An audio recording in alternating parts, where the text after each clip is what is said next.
और news 18 India पर देश नहीं झुकने देंगे की शुरुआत एक बड़ी खबर के साथ तो कुछ तस्वीरों के साथ करें। दिखाइए साहब तस्वीरें, क्योंकि मुझे खबर मिल रही है कि संभल के सीओ अनुज चौधरी पर फूल बरसाए गए हैं, पुष्प वर्षा की गई है। ये वो तस्वीर, ये देखिए आप, ये वो तस्वीरें जहां अनुज चौधरी, अभी अनुज चौधरी कौन है अब तो भाई पूरा देश जानता है इनको साहब। इन्होंने कहा कि साल में 52 जुमे, एक होली, जिनको होली के रंगों से आपत्ति अपने घरों में रहे। बवाल हो गया, समाजवादी पार्टी कह रही है जेल भेजेंगे, कांग्रेस कह रही है जेल भेजेंगे। कैसे कह दिया? 52 जुमा एक होली वाले बयान पर फंसते नजर आ रहे। लेकिन देखिए वहां पर पुष्प वर्षा, ये बहुत बड़ी खबर, बहुत बड़ी तस्वीर है साहब आज की, क्योंकि योगी आदित्यनाथ ने भी समर्थन कर दिया था इनका, तो इन पुलिस वाले का। ये जो सीओ हैं संभल के, इन्होंने क्या कहा कि साल में 52 बार जुमा, एक बार होली आती है। और अच्छा हाँ, ये देखिए बच्चे पैर छू रहे हैं उनके। ये संभल के सीओ अनुज चौधरी का आशीर्वाद लेते हुए ये देखिए आप, ये बच्चे पैर छू रहे हैं। हीरो बना दिया साहब इनके बयान ने तो इनको शायद। और वहां पर लोग सेल्फियां ले रहे हैं इनके साथ, पुष्प वर्षा, बच्चे पैर छू रहे हैं, सेल्फियां ली जा रही हैं। संभल के सीओ, उन्होंने बयान दे दिया कि होली है, साल में एक बार, एक दिन होली पड़ती है, 52 बार फ्राइडे, 52 बार जुमे, 52 जुमे। तो फिर क्योंकि इस बार होली जो है वो जुमे पर आ रही है, तो फिर अगर जिनको होली से आपत्ति है, कष्ट है, वो जो है जिनको लगता है कि उनका धर्म भ्रष्ट हो सकता है रंग डलने से, होली बनाने से, वो अपने घरों में रहें। गलत कहा, सही कहा, अलग बहस, बवाल छिड़ गया है। मामला पता नहीं न्यायालय तक पहुंच गया कि कह कैसे दिया, एक पुलिस वाले की भाषा कैसे हो सकती है कि समाजवादी पार्टी, कांग्रेस के नेता कह रहे हैं जेल भेजेंगे इनको, सरकार बदलेगी जेल भेजेंगे। कांग्रेस कब आएगी पता नहीं, लेकिन समाजवादी पार्टी भी कह रही है जेल भेजेंगे अनुज चौधरी को। योगी आदित्यनाथ ने समर्थन कर दिया। लेकिन ये देखिए तस्वीरें, पुष्प वर्षा अनुज चौधरी पर। आज सबसे पहले बात इसी की।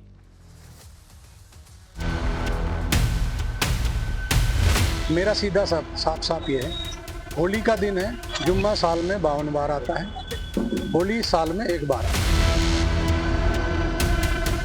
ये आने वाली होली के टाइम में भी ये झगड़ा करा सकता है। खड़े होकर जिम्मेदारी से मैं ये बात कह रहा हूँ कि अगर संभल में झगड़ा होगा तो उसका जिम्मेदार ये अनुज चौधरी सीओ संभल होगा। होली साल में एक बार आती है और रंग त्योहार उमंगों का उत्सव है। अगर बड़ा करेजा हो मुसलमान बंधुओं का तो बाहर निकले, रंग अबीर लग भी जाए तो बुरा नहीं माने। अधिकारियों का काम लोगों को डराने धमकाने का नहीं, बल्कि उनका, वो सरकार के नौकर हैं और जनता के भी नौकर हैं। एक लफंडर टाइप का सीओ है। खाद्य उतार के खादी पहन ले, चाहे गिरुआ पहन ले, ऐसे अधिकारी समाज में जहर और नफरत फैलाने का काम करते हैं। एक है ना सीधा नाचता आदमी, लोग उल्टा नाचा। क्या आप चाहते हो कि संभल में कोई मंदिर में घंटा ना बजाए? अरे वहाँ पर ईद की अजान भी हो और मंदिर का घंटा भी बजे।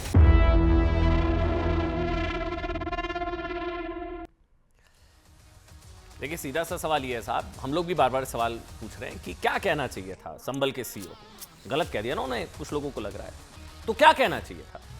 वो ये कहते कि रंगों से परहेज है तब भी अपने घरों से निकले। वो ये कहते कि अगर आपको रंगों से एतराज है तब भी अपने घरों से निकले।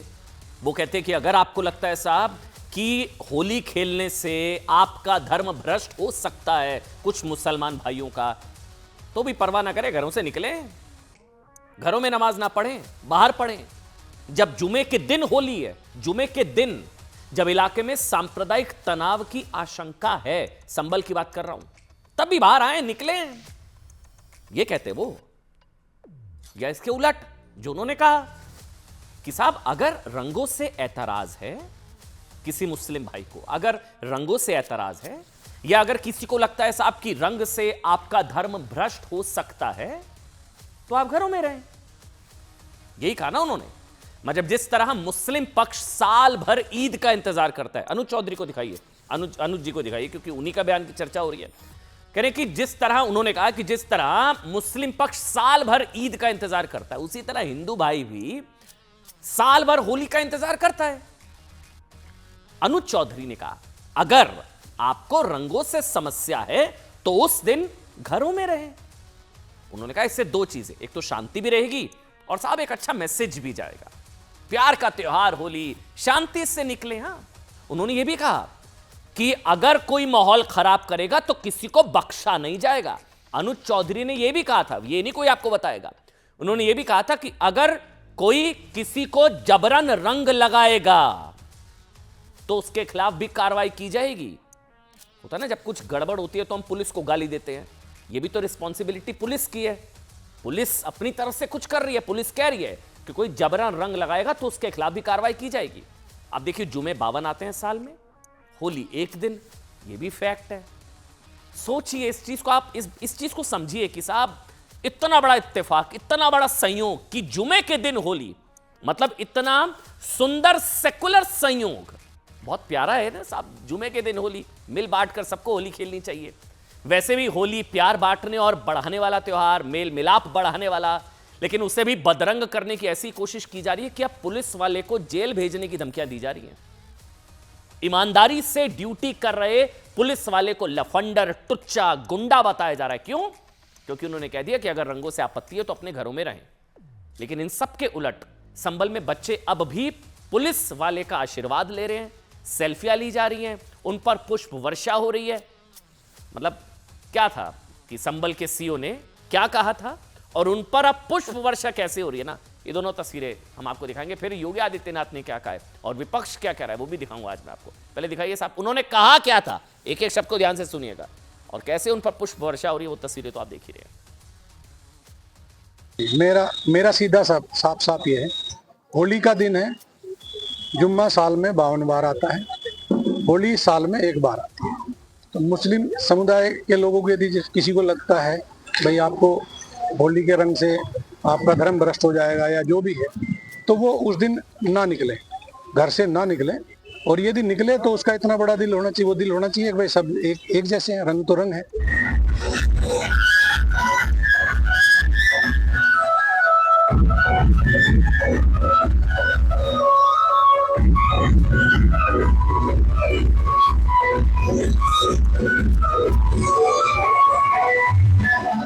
देखिए, हम फैसला करने वाले कोई नहीं है साहब, जनता जनार्दन आप ही लोग तय करें क्या उन्होंने गलत कहा सही कहा, आप लोग तय करें। उन्होंने सिर्फ इतना कहा कि अगर आपको रंगों से आपत्ति है, रंगों से कष्ट है, अगर आपको लगता है आपका धर्म भ्रष्ट हो जाएगा तो आप घरों में रहें साहब। ये तो मतलब सांप्रदायिक सौहार्द बढ़ाने वाला त्यौहार है, मेल मिलाप बढ़ाने वाला त्यौहार है। मुख्यमंत्री योगी आदित्यनाथ ने जानते हैं सिर्फ सीओ अनुज चौधरी के बयान का समर्थन ही नहीं किया, बल्कि उनसे तो एक कदम आगे बढ़ते हुए यहां तक कह दिया कि साहब जुमे के दिन नमाज कोई बाध्यकारी नहीं है, एक दिन जुमे के दिन 52 जुमे, एक होली, साल में एक होली, बल्कि इसे तो स्थगित भी किया जा सकता है। योगी आदित्यनाथ ने क्या कहा सुनिए, उन्होंने कहा कि होली साल में एक बार आती है, जुमे की नमाज को स्थगित भी किया जा सकता है और घर में भी पढ़ा जा सकता है, नमाज घर में भी हो सकती है। अगर किसी को होली के रंगों से परहेज है तो ऐसे लोग अपने घरों में ही नमाज पढ़े। योगी आदित्यनाथ ने कहा कि यही बात हमारे अधिकारी ने भी समझाई थी। हमारा पुलिस अधिकारी पहलवान है, अर्जुन अवॉर्डी है, पूर्व ओलंपियन है। योगी ने कहा कि पहलवान की बात है तो पहलवानी की तरह ही बोलेगा, लेकिन ऐसा बोलने पर कुछ लोगों को बुरा लगेगा। योगी ने कहा कि सीओ अनुज चौधरी ने सच बोला और सच्चाई सबको स्वीकार करनी चाहिए। उधर विपक्ष के कई नेता बहुत आग बबूल है, क्या कह रहे हैं सुनिए। कोई कह रहा है लफंडर, टुच्चा, पता नहीं क्या क्या किस तरह से, कोई कह रहा है जेल भेजेंगे। कांग्रेस समाजवादी पार्टी दोनों कह रहे हैं कि सरकार बदली, जेल भेजेंगे इनको। सुनाइए एक बार। चौधरी ने तो दंगा ही कराया था। अनूप चौधरी कह रहे थे गोली चलाओ गोली चलाओ, देखा सबने कि नहीं देखा? सबने देखा है। कोई सीईओ थे जो हुआ था, तो वो उनसे क्या उम्मीद करोगे? कोई ठीक बात करें। जब कभी व्यवस्था बदलेगी तो ऐसे लोग तो जेलों में रहेंगे। सांप्रदायिकता की क्या बात है भाई? जितने भी जुमे आते हैं सब शांतिपूर्ण होते हैं, होली भी शांतिपूर्ण होनी चाहिए। अगर उन्होंने कुछ कहा है तो क्या गलत कहा है कि सभी पर्व शांतिपूर्ण होने ही चाहिए। और होली तो साल में एक बार आती है, उसमें किसी प्रकार का कोई भी उपद्रव नहीं होना चाहिए। एक लफंडर टाइप का सीईओ है और वो पुलिस अधिकारी की भाषा नहीं है, उसको उसकी जिम्मेदारी कानून व्यवस्था बनाने की है।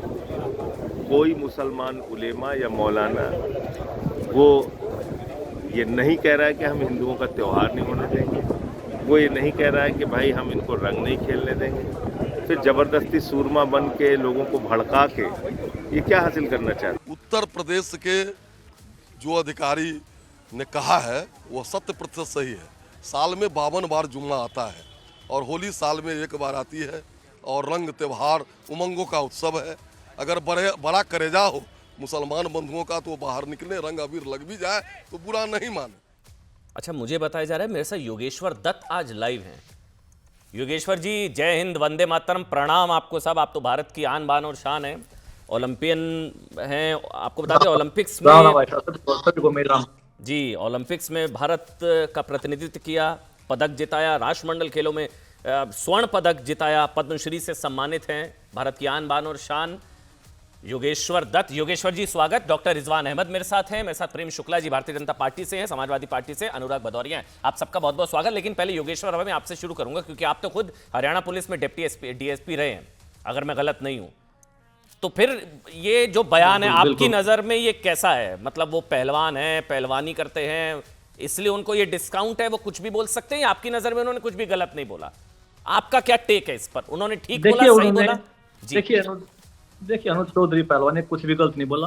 वो योगी आदित्यनाथ जी ने भी एक बात बोली कि पहलवान है, उसने अपनी बात बड़ी स्पष्ट तरीके से रखी है कि भाई 52 जुम्मे आते हैं और एक दिन होली का आता है तो आप घर से ना निकले। और हमारे हरियाणा में कहावत है, बात वही है कि कोई जब पिताजी फोन करते हैं ना और बेटा पूछे था कौन है, वो दो चीज बोलता, पहले तो बोले कि तेरी माँ का लोग बोल रहा हूँ, वो लगी बुरी, पर वो है तो सच है। या ये बोल सकते आपका पिताजी बोल रहा हूँ। अगर यही बात अनुज चौधरी या पहले किसी और अधिकारी होता तो दूसरे तरीके से बोलता, तो इसमें कोई वो नहीं करता। अनुज चौधरी ने बोलने का तरीका थोड़ा पहलवान वाला है, तो उसने बोल दिया कि भाई 52 जुम्मे आते हैं, आप एक दिन घर से बाहर ना निकले, और अगर निकला है तो दिल बड़ा करके निकले। उन्हें स्पष्ट अपनी बात कही है, उसने कोई बात को घुमा फिरा के बिल्कुल नहीं बोला। उसके बाद उसको इस बात को इतना बड़ा बवाल बनाना, इसको इतना तोड़ मोड़ के पेश करना, ये बिल्कुल एक राजनीति कर दी इस पे।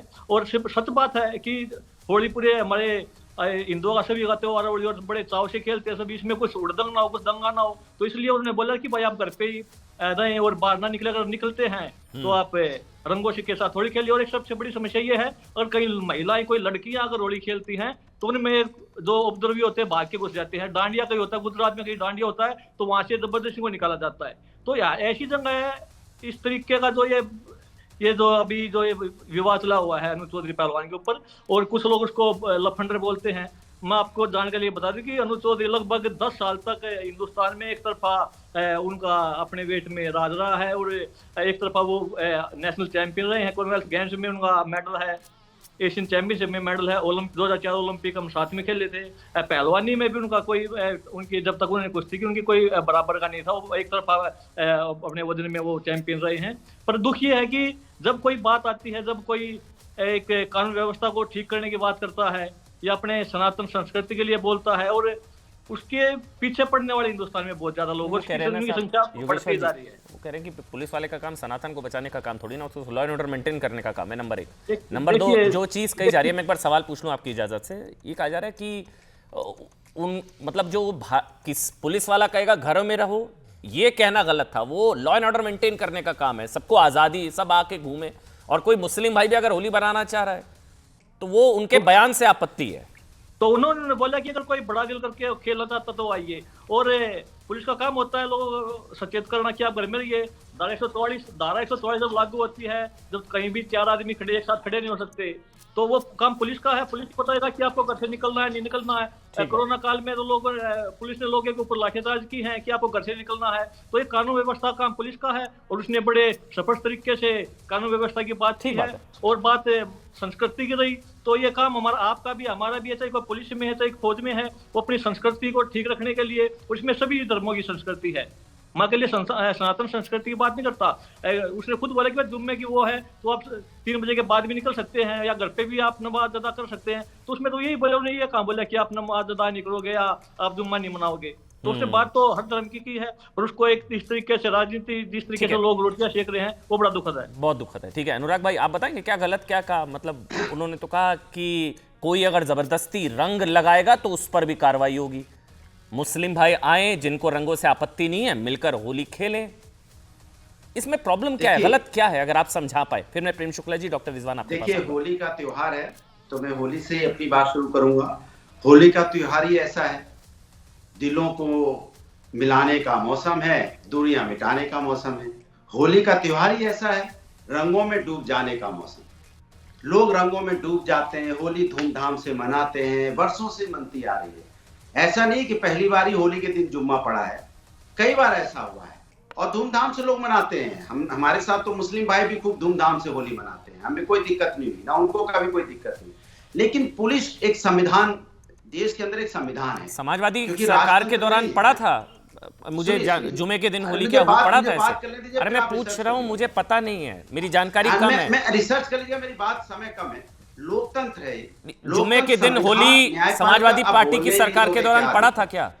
अरे मैं आपने अरे मैं कैसे बोलूं टैकल अपनी किया बात, था फिर वो आप पता पूछते लगे, रहिएगा, मैं अपनी बात कह क्योंकि लूं, तब फिर बता आप रहे थे रिसर्च- कि होली 11 बजे बंद हो जाती थी कि चलो 11 के आगे मेरी- होली नहीं खेलनी, 11 बजे के बाद होली नहीं खेलनी क्योंकि उस दिन जुमा भी है, ऐसा बता रहे किसने बोला 11 थे? ये बजे योगी बंद जी हो ने जाती बोला था। मैंने, ऐसा कभी नहीं हुआ, होली खूब चलती है, मुझे बोलने दीजिए, बात अच्छा, इधर उधर मत करो। हाँ बोलो बोलो बोलो। देखिए मैं जो आपसे कह रहा था कि ऐसा कभी नहीं हुआ है इस देश के अंदर में कि एक पुलिस ऑफिसर, अब वो पहलवान नहीं है, अब पुलिस ऑफिसर हैं, ऐसा नहीं होता। आप संविधान के एक जिम्मेदार, आपने वर्दी पहन ली है और देश संविधान और न्यायपालिका से चलता है, देश राजतंत्र से नहीं चलता है कि हम पहलवान थे तो हम कुछ भी कह देंगे। भाई आप संविधान, आपने वर्दी पहनी है ना, तो आपकी भाषा शैली संयमित होनी चाहिए। आपकी अनेकता में एकता वाला देश है, यहाँ सभी धर्मों का सम्मान होना चाहिए। कोई नहीं कह रहा है कि आपने, वहां तो सभी लोग कह रहे हैं कि हम भाई 2-3 बजे के बाद भी हम नमाज पढ़ेंगे, कोई दिक्कत नहीं है। लेकिन आपकी भाषा शैली कैसी है? आपके बगल में एसडीएम साहब बैठी है, एसडीएम साहब की भाषा शैली देखिए, वही बात एसडीएम साहब भी कह रही है। आपको किस वाक्य से आपत्ति है बताइए तो सही। ठीक है, क्या Body क्या language ठीक है। क्या क्या क्या क्या शब्द गलत जिस है? भाषा शैली का इस्तेमाल कर रहे हैं, कोट एंड कि भाई कोट क्या? ऐसा है, आपको ये कहने की क्या आवश्यकता पड़ रही है? सुनिए मेरी बात, आपको ये कहने की, और ये बॉडी देखिए, उन्होंने 52 जुम्मे एक होली की बात की, एसडीएम साहब ने भी वही बात की। उन्होंने यही बोला कि होली आप 2 बजे के बाद भी नमाज पढ़ लेंगे तो कोई दिक्कत नहीं है। अरे आपत्ति मुस्लिम्स को क्या कोई है? बात नहीं, वो बात एसडीएम साहब ने भी कही। लेकिन आपकी जो भाषा शैली दबंगई वाली अरे है। क्या भाषा शैली बताइए तो सही। वाक्य किस वाक्य पर आपत्ति है? कोट एंड कोट क्या आपत्ति है? चला लीजिए ना, अपने आप पता चल जाएगा। आपको नहीं पता है, आप ऐसे बैठ गए डिबेट में बिना तैयारी के। क्या आपत्ति है आपको बताइए तो सही। आप पुलिस ऑफिसर का बचाव करने आए तो बोल दीजिए आप बचाव करने आए, बात खत्म हो गई। फिर हमें बोलने की जरूरत ही नहीं है। आपको आपत्ति क्या है अनुराग जी? कौन से वाक्य पर आपत्ति है? कौन सा वाक्य असंवैधानिक है? कौन सा वाक्य असंवैधानिक है? बात बोलने दीजिए। अरे यार 4 मिनट से प्रभु आप बोल रहे हैं। कौन सा वाक्य असंवैधानिक है? कौन सा वाक्य असंवैधानिक है? हाँ मैं पूछ रहा हूं, कौन सा वाक्य असंवैधानिक? देखिए वहां पे डीएम भी है, सुन लीजिए भैया, वहां डीएम भी है, डीआईजी भी है, आईजी भी है, एसएसपी है, उनकी भाषा शैली देख लीजिए, उन्होंने उस भाषा शैली का इस्तेमाल किया। ये जो भाषा शैली, ये रील क्या भाषा शैली प्रभु? क्या गलत है? हर चीज में क्या वाक्य? कौन सा वाक्य? अनुराग आपको नहीं पता है, आप बिना तैयारी के डिबेट में बैठ गए, आपको कखा नहीं पता इसका। माहौल अच्छा बनाने के लिए, ये रील बनाने के लिए थोड़ी आप क्या गलत बोला उन्होंने? वाक्य कोट एंड उन्होंने बिल्कुल जो बॉडी लैंग्वेज है वो बॉडी लैंग्वेज से प्रॉब्लम है, बॉडी लैंग्वेज भाषा से नहीं है। ये पुलिस ऑफिसर की बॉडी लैंग्वेज नहीं हो सकती। एसडीएम बगल में बैठी है, तो उनकी बॉडी लैंग्वेज के चक्कर में आप जेल भेजेंगे उनको? सवाल नहीं उठा रहा हूं, वो जो महिला एसडीएम बैठी है मैं उनका सम्मान कर रहा हूं, उन्होंने करेक्ट भाषा का इस्तेमाल किया। आपको भाषा का इस्तेमाल करना, आपको राजनीति करना है तो पार्टी क्या भाषा? क्या भाषा? करना तो पार्टी ज्वाइन कर लीजिए। क्या भाषा? भर्ती में रह के आप भदौरिया जी क्या भाषा? पार्टी से बिना पूछे बैठे हैं क्या? पता नहीं है क्या बोलना है? क्या भाषा? क्या भाषा? अनुराग क्या भाषा? क्या भाषा? कोट एंड कोट एक वाक्य। आपके यहाँ एसएसपी, अरे इनको पता ही नहीं है कुछ एबीसीडी का क्या गलत बोला उन्होंने? आपकी भाषा शैली एकदम क्या गलत बोला? दबंगई की है। आपका भाषा शैली इस देश के संविधान को कतई नहीं सूट करती है। अनुराग जी, अगर आपको भाषा शैली, अरे अनुराग जी आपको देश देख रहा है, अपना मजाक क्यों उड़वा रहे हैं? भाषा का इस्तेमाल नहीं कर सकते। क्या भाषा शैली? एक कोट एंड कोट वर्ड बताइए, क्या गलत बोला उन्होंने? क्या गलत बोला? नहीं कर सकते आप। क्या गलत बोला? भाषा शैली का इस्तेमाल देखिए, आप मुझसे पूछिए, अगर मैं उनकी जगह। अरे हटाइए, इनको पता ही नहीं है, ये बिना तैयारी के बैठ गए, इनको पता ही नहीं है कुछ। योगेश्वर जी कुछ कहना चाह रहे हैं? डॉक्टर रिजवान आ रहा हूँ, प्रेम शुक्ला जा रहा हूँ। आपको पता ही नहीं है कुछ, सभी को पता है, ये वो क्या इनको पता ही नहीं है कुछ। क्या गलत बोला है? हमें सब पता है क्या बोला बताइए?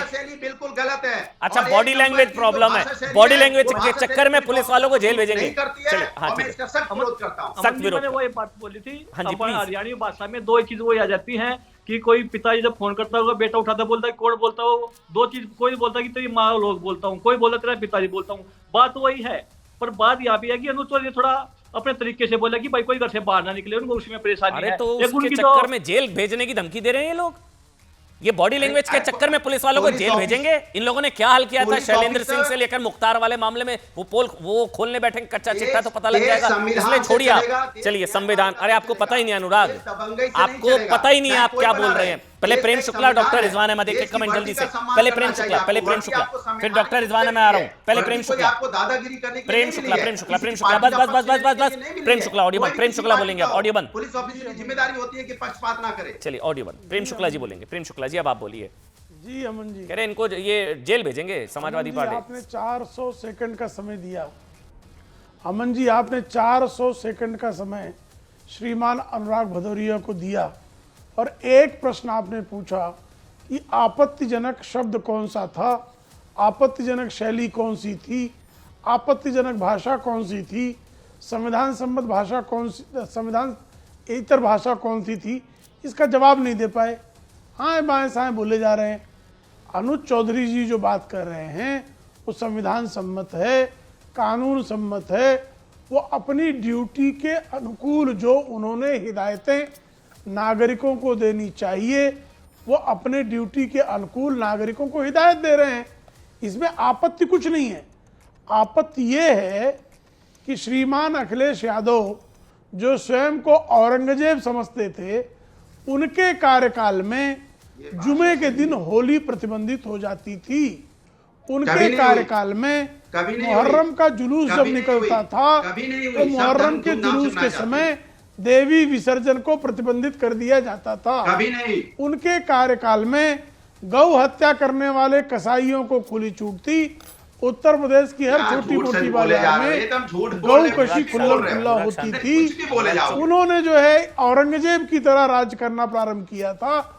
उनके राज में मुजफ्फरनगर में दंगाइयों में मुसलमान दंगाइयों को विशेष करके पैकेज दिए जा रहे थे और सर्वोच्च न्यायालय ने श्रीमान अखिलेश यादव की इस सांप्रदायिक हरकत पर आपत्ति की थी। उनके राज में श्री राम लला पर हमला करने वाले आतंकवादियों के मुकदमे वापस ले लिए जाते थे। तो ऐसे लोगों को श्री राम गोपाल यादव, श्रीमान अखिलेश यादव इस बात को लेकर पीड़ित है कि चौधरी जी ने, श्री अनुज चौधरी जी ने जो इस देश का नाम रोशन करने वाले पहलवान रहे हैं, उन व्यक्ति ने जो है न्याय सम्मत बात क्यों कर दी, उन्होंने संविधान सम्मत बात क्यों कर दी। ठीक है, उन्होंने दो समाजों के बीच में विद्वेष फैलाने वाली शक्तियों को अवसर देने से रोक क्यों दिया, इसलिए परेशान नहीं है। ठीक है डॉक्टर रिजवान अहमद, क्या कष्ट है? एक मिनट रुक जाइए ना अनुराग भाई प्लीज। अच्छा एक मिनट, मैं आ रहा हूँ डॉक्टर रिजवान अहमद के पास मैं आऊंगा। बोलिए आप अनुराग, फिर मैं आ रहा हूँ योगेश भाई आपके पास। पूछना चाहता हूँ संभल का दंगा कब हुआ, बहराइच का दंगा कब हुआ?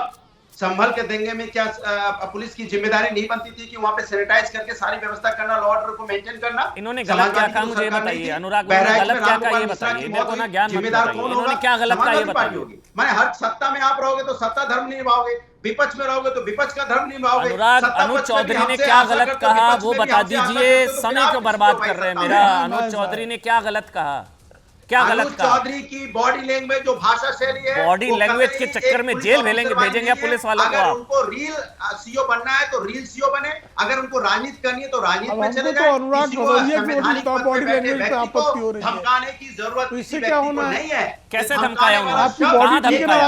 कहाँ धमकाया? अनुज चौधरी ने धमकाया, नहीं सकते हो। अनुज चौधरी ने धमकाया। बॉडी लैंग्वेज है वो धमकाने वाली है। मैं बार बार कह रहा हूं, उनके बगल में एसडीएम साहब बैठी है, उनकी बॉडी लैंग्वेज देखिए कितनी सही है। वही भाषा का इस्तेमाल वो कर रही है, लेकिन कितने संयोजित ढंग से कर रही है। ठीक है, वो होता है ऑफिसर का आचरण। अनुराग, आपकी बॉडी लैंग्वेज से पता अरे आप ऑफिसर्स के आचरण पर ज्ञान मत दीजिए। पूर्व डीएसपी शैलेंद्र सिंह के साथ आप लोगों ने क्या किया था?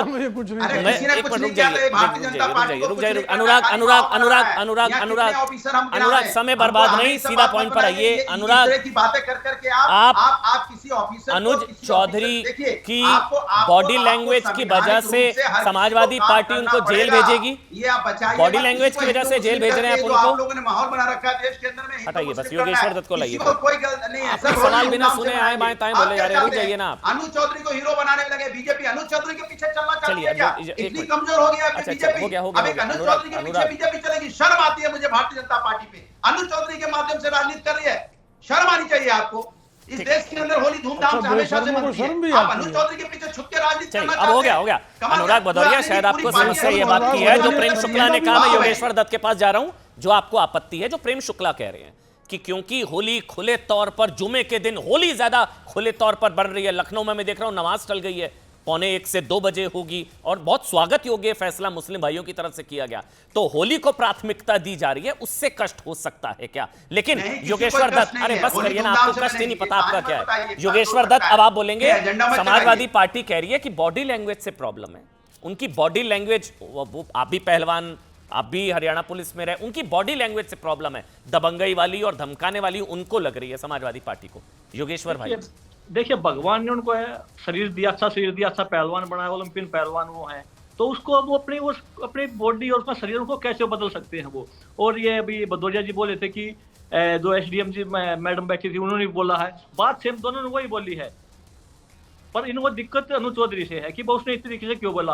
और मैंने अभी बोला कि 2 तरीके के ऑफिसर होते हैं, एक सख्त टाइप के, एक नरम टाइप के। तो और ऐसे लोगों के अच्छी जगह ऐसा लगा जाता है अनु चौधरी पहलवान जैसे को कि कहीं कोई सख्ताई से अगर पेश आना तो उसमें भी अपने आप को काबिल साबित करते हैं, और ये कि इन्होंने किया हुआ है। मैंने भी कुछ देर पहले भी वही बात आपको बोली थी कि चीज एक ही है, चाहे कोई बोले से पहले भी ऐसी चीजें ऐसे चीजें की हैं, ऐसे ऑर्डर आए हुए हैं कि भाई इस टाइम से इस टाइम तक आपको घर से नहीं निकलना है, तो वही चीजें अनुज चौधरी ने ये चीज बोली है। और मेरा मानना है कि इसमें कुछ भी गलत नहीं है। और बॉडी लैंग्वेज से प्रॉब्लम है, वो बॉडी लैंग्वेज के चक्कर में जेल भेजेंगे अब इनको। देखिए अब आप, अगर मेरे को आपकी बॉडी लैंग्वेज से परेशानी आपको मेरी से है तो उसको मैं चेंज नहीं कर सकता। अगर मैं कुछ बयान गलत दूंगा उसके लिए बोलिए। अब भदौरिया जी बताएंगे कि अनु चौधरी ने बोला क्या, उन्होंने यही तो बोला कि भाई अगर आपको आपका दिल बड़ा है तो आप घर से बाहर निकलिए और होली खेलिए। जुम्मे साल में 52 बार आते हैं, होली एक दिन आती है, तो उस तरीके से आपको करिए। तो मैं वही बोला हूँ कि बोलने का तरीका वही है। एसडीएम मैडम ने भी वही बात बोली, अनु चौधरी ने भी वो बोली। और पर ये आप इस देश का सौभाग्य कहिए या दुर्भाग्य कहिए, कितना अच्छी तरीके से और एक अंतर्राष्ट्रीय स्तर के पहलवान हैं और कानून व्यवस्था में विश्वास रखते हैं और कानून व्यवस्था बनाए रखने के लिए। अब आप कल ही देखिए भारत ने वर्ल्ड कप जीता, उसके बाद भी कितनी जगह हिंदुस्तान में दंगे हुए हैं, और होली के दिन ऐसे चीजें होने के चांस ज्यादा रहते हैं। तो उसका फर्ज पड़ता है कि वो जहां भी वो रहता है, जहां भी वो सीओ है, तो वहां पे कानून व्यवस्था बनाए रखे। ठीक है प्रेम शुक्ला भाई, मैं आपके पास आऊंगा, लेकिन जो आपका सवाल है वो मैं अनुराग के पास लेकर जा रहा हूं। अनुराग, आपको इस बात का कष्ट है कि होली ज्यादा अच्छे तरीके से बन पा रही है और कुछ जो समझौता थोड़ा बहुत करना पड़ रहा है वो शायद संभवतः मुस्लिम भाइयों को कि वो जो है घरों में रहेंगे, लेकिन जिनको होली खेली है वो बाहर भी आ सकते हैं। आपको इसी चीज का कष्ट है कि होली ज्यादा खुले तरीके से खेली जा रही है? ये बीजेपी को कष्ट हो रहा है कि सब लोग मिलकर इतनी अच्छी तरह होली खेल क्यों रहे हैं। उनको ऐसा कष्ट हो रहा है कि कोई बात क्यों नहीं हो रही है। वही तो मैं कह रहा हूँ, सब मिलकर होली धूमधाम से खेल रहे हैं, बीजेपी परेशान है कि धूमधाम से क्यों होगी होली, इसमें कुछ बात बनाओ। तो ये जो भारतीय जनता पार्टी की आदत है, मुझे लगता है आपको राजनीति किसी व्यक्ति के पीछे छुप के मत कीजिए। आपको राजनीति कम से कम त्योहारों पे मत कीजिए, राजनीति देश के अंदर देश से मत कीजिए। राजनीति आपको करना है तो महंगाई, बेरोजगारी, महिला समस्या, किसान, यहाँ पे शेयर डूब रहा है, उसमें कीजिए ना। असली मुद्दों से ध्यान भटका लीजिए पूरे देश को। कभी औरंगजेब में घुसाए रहते हो, कभी एक और सवाल पर जल्दी से, अनु चौधरी को ले आते हो। प्रेम शुक्ला आपके पास आ रहा हूं, एक और सवाल जल्दी से, एक और सवाल, क्योंकि एक और सवाल जल्दी से 8-10 दिन से औरंगजेब को ला दे। हो गया। अरे औरंगजेब को आप लेकर आ रहे हैं सबसे ज्यादा। बस एक और सवाल, अनुराग भदौरिया, क्या एक मौका आपको फिर से दे रहा हूं, आपको अनुज चौधरी के किस बयान पर आपत्ति? आपको अनुज चौधरी के किस, समर्थन ले लीजिए, साइकिल पर ब्रेक लगाइए, पंचर हो जाएगी, बस करिए, रुक जाइए। नहीं, जेडीयू से समर्थन नहीं वापस लेंगे, क्योंकि जेडीयू आपको अनुज के किस बयान से आपत्ति? एक बार आखिरी बार मौका दे रहा हूं, आखिरी 30 सेकंड आपके।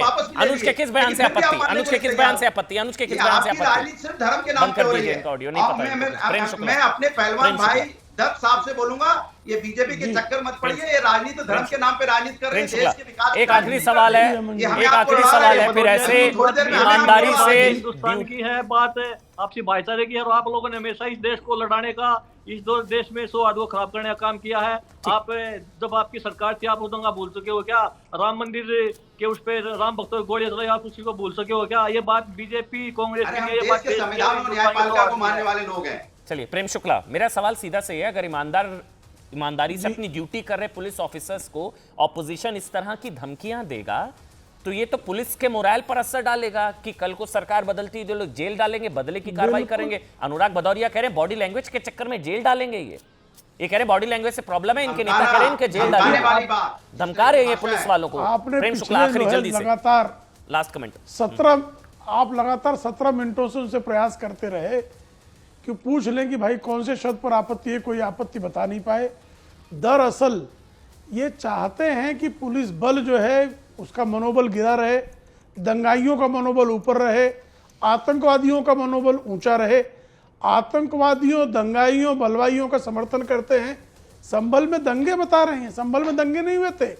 संभल में मुस्लिमों ने वहां आतंक फैलाने के इरादे से बनाए रखने की जिम्मेदारी मुस्लिम किसकी थी? लोगों ने ही गोलियां चलाई और उसमें 5 लोगों की हत्या कर दी। उन हत्यारों के विरुद्ध चार्जशीट फाइल हो गई है, लेकिन आप उन हत्यारों के जो समूह में जुटे लोग बड़ी खबर आ रही है, उनको ही आप जो है शुक्ला जी बहुत बहुत शुक्रिया। बड़ी खबर आ रही है, ईडी की टीम पर हमला हुआ है। मुझे यह बताया जा रहा है कि ईडी की टीम पर हमला हो गया है। अच्छा, कांग्रेस के नेता जो है भूपेश बघेल के जो सुपुत्र हैं, उनके घर पर ईडी की टीम रेड डालने गई थी और कुछ तस्वीरें भी हैं जहां ईडी की गाड़ी पर पत्थरबाजी, डेप्यूटी डायरेक्टर, ईडी के डेप्यूटी डायरेक्टर लेवल के अधिकारी की गाड़ी पर पत्थरबाजी, कांच भी टूटा है। दरअसल ईडी की टीम जो है कार्रवाई करने, अच्छा ये तस्वीर आ गई है, बहुत बड़ी खबर है। ईडी की टीम पर पत्थरबाजी, ईडी की टीम पर अटैक, हमला।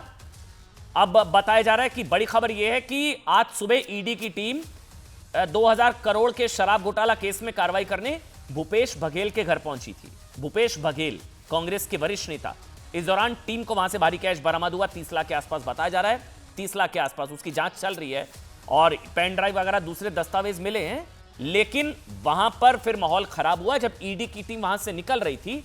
तो वो दिखाइए तस्वीर, जब कांच टूटा हुआ है। अच्छा, ये ईडी की टीम जो गाड़ी में ईडी के ऑफिसर्स हैं, फिर वहां पर पत्थर मारे गए मोटे मोटे, और ईडी की जो टीम वहां पर थी, जो मुझे बताया जा रहा है कि ईडी के डेप्यूटी डायरेक्टर लेवल के अधिकारी है। यस, छापेमारी, ईडी की छापेमारी के दौरान 30 लाख रुपए मिले, वो सारी चीजें मैंने आपको बताई।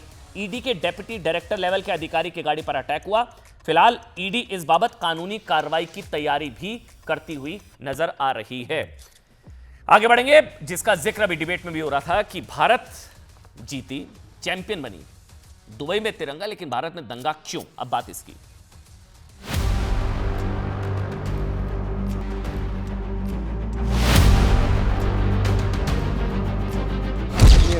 जीत का जश्न बना रहे थे। तो बस इन लोगों ने पत्थर चालू कर दिया वहाँ पर। हम बोल के रख रहे थे गर्म पानी, वहाँ पेट्रोल बम फेंके, 2-3 तो पेट्रोल बम फेंके।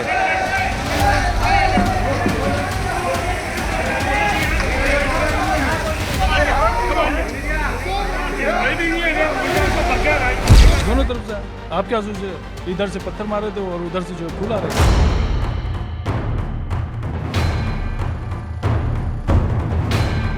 कोई भी जो है यहाँ पे शांति व्यवस्था बिगाड़ने के मंसूबे ना रखे, और निश्चित ही जो है जिन लोगों ने अभी ये पूरा कृत्य किया है उस पर जो है उन पर कड़ी कार्रवाई की जाए।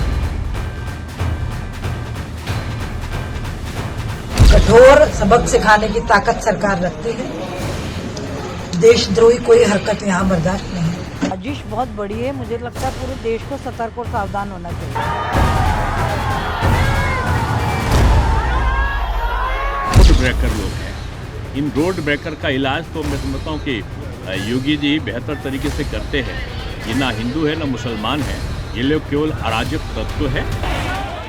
देखिए साहब, सीधी सी बात है, भारत चैंपियंस ट्रॉफी जीता, पाकिस्तान को कष्ट है, पाकिस्तान बहुत परेशान है कि वहां पर जो फाइनल भी नहीं हो पाया और पाकिस्तानी टीम फाइनल में भी नहीं पहुंची। पाकिस्तान में बहुत कष्ट है, बहुत परेशान है।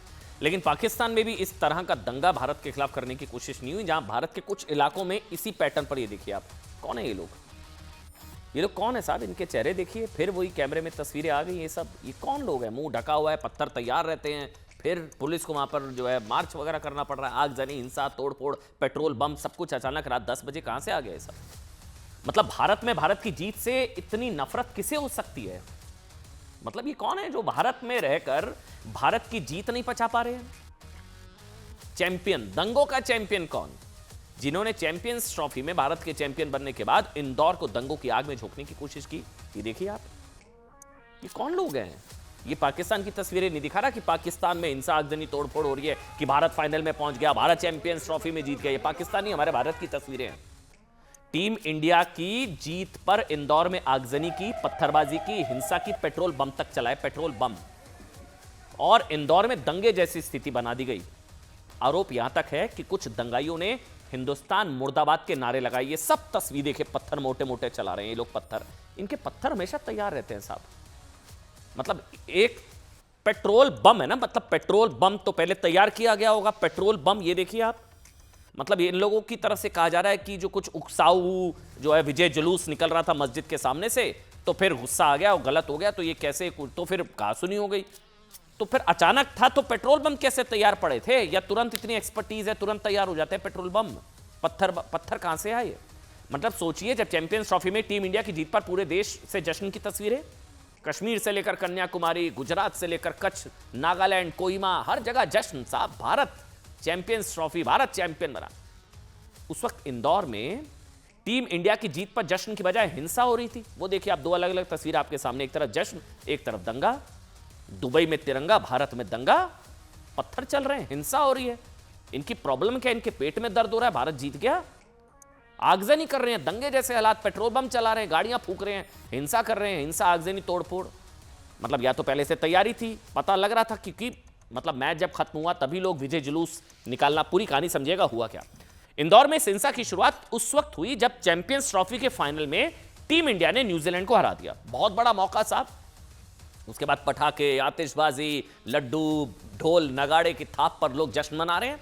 ये तो भारत की जीत है। जीता हिंदुस्तान, काहे का हिंदू मुसलमान? भाई जीता हिंदुस्तान, काहे का हिंदू मुसलमान? जीत का तो धर्म नहीं होता ना। जीत तो जितनी जो है परवीन की है उतनी परवेज की है।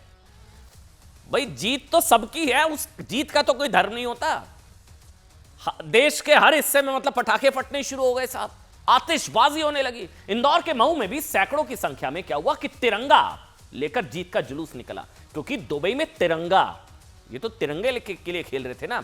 इस जुलूस में शामिल लोग हिंदुस्तान जिंदाबाद, भारत माता की जय के नारे लगा रहे। क्या प्रॉब्लम है? कोई गलत नहीं है इस नारेबाजी में। भारत जीता है, भारत माता की जय, वंदे मातरम, हिंदुस्तान जिंदाबाद। कहा जा रहा है कि मुस्लिम गली, मतलब वहां मुस्लिम ज्यादा थे, और मस्जिद के सामने से नारा लगा दिया। विजय जुलूस निकल रहा था टीम इंडिया की जीत का। विजय जुलूस जैसे ही इंदौर के मऊ में जामा मस्जिद के पास पहुंचा, आरोप है कि वहां पर पत्थरबाजी शुरू हो गई। दो गुट आपस में भिड़ गए। किसने उकसाया, क्या हुआ, हमें नहीं पता, पुलिस जांच कर रही है। लेकिन पत्थरबाजी हुई, आगजनी हुई। पेट्रोल बम कहां से आए? अच्छा, न्यूज 18 इंडिया के पास ना इस हिंसा से जुड़े कुछ एक्सक्लूसिव वीडियो है, जिसमें उपद्रवी गाड़ियों में आग लगाते हुए दिखाई दे रहे हैं। ये तस्वीरों पर नजर रखिए, पत्थरबाजी करते हुए दिखाई दे रहे हैं। हिंसा के एक वीडियो में तो उपद्रवी मंदिर पर भी हमला करते हुए, मंदिर को निशाना बनाकर पत्थरबाजी करते हुए दिखाई दे रहे हैं। मंदिरों पर अटैक, मंदिरों पर हमले। जीती टीम इंडिया, निशाने पर मंदिर। कल इस हिंसा के एक पीड़ित परिवार ने पता क्या बताया कि कई उपद्रवी हिंदुस्तान मुर्दाबाद के नारे लगा रहे थे। मैं बार बार कह रहा हूं, ये पाकिस्तान की तस्वीरें नहीं, हमारे हिंदुस्तान में ये सब हो रहा है कि हिंदुस्तान की जीत पर भी दंगा। जीता हिंदुस्तान, काहे का हिंदू मुसलमान? हिंसा के पीड़ितों का आरोप है कि ऐसा लग रहा था कि उपद्रवी चैंपियंस ट्रॉफी में भारत की जीत से बौखला गए हैं। इसलिए जब इंदौर में टीम इंडिया की जीत का विजय जुलूस निकला, विजय जुलूस में तो शामिल हो जाइए साहब। कोई रोहित, आपने वो तस्वीर देखी थी, विराट कोहली मोहम्मद शमी की माता जी के पैर छू रहे थे। विराट कोहली मोहम्मद शमी की माता जी के पैर छू रहे थे। जीत का धर्म नहीं होता, कौन समझाए? विजय जुलूस निकल रहा है तो मस्जिदों से लोग निकले, हिंदू कॉलोनी से लोग निकले, तो फिर आप विजय जुलूस में शामिल हो, ये उकसाने वाली कार्रवाई कैसे? ये देखिए ना आप, मुंह पर वही same pattern, same tool kits, same चीजें, पेट्रोल बम, हिंसा, आगजनी, तोड़फोड़, पत्थरबाजी, ये सब तैयारी, आगजनी। कुछ पीड़ितों का आरोप है कि मऊ की जामा मस्जिद के सामने से विजय जुलूस निकला, अचानक से मस्जिद से धार्मिक नारे लगाते हुए भीड़ उन पर टूट पड़ी। इस दौरान भीड़ जो धार्मिक नारे लगा रही थी, आरोपों के अनुसार उससे लेकर कुछ वीडियो सोशल मीडिया पर भी वायरल है। दिखाइए एक बार, सुनाइए, दिखाइए एक बार। ये देखिए वो तस्वीरें।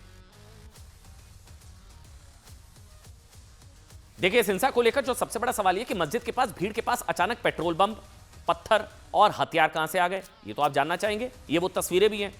मतलब क्या मऊ में पहले से दंगे की प्लानिंग थी, अचानक से किसी को बुरा लग गया, किसी ने उकसा दिया, तो पेट्रोल बम कहां से तैयार कर लिए इतनी जल्दी, इतनी एक्सपर्टीज? इससे पहले ही पत्थर पेट्रोल बम तैयार करके क्या रखे गए थे।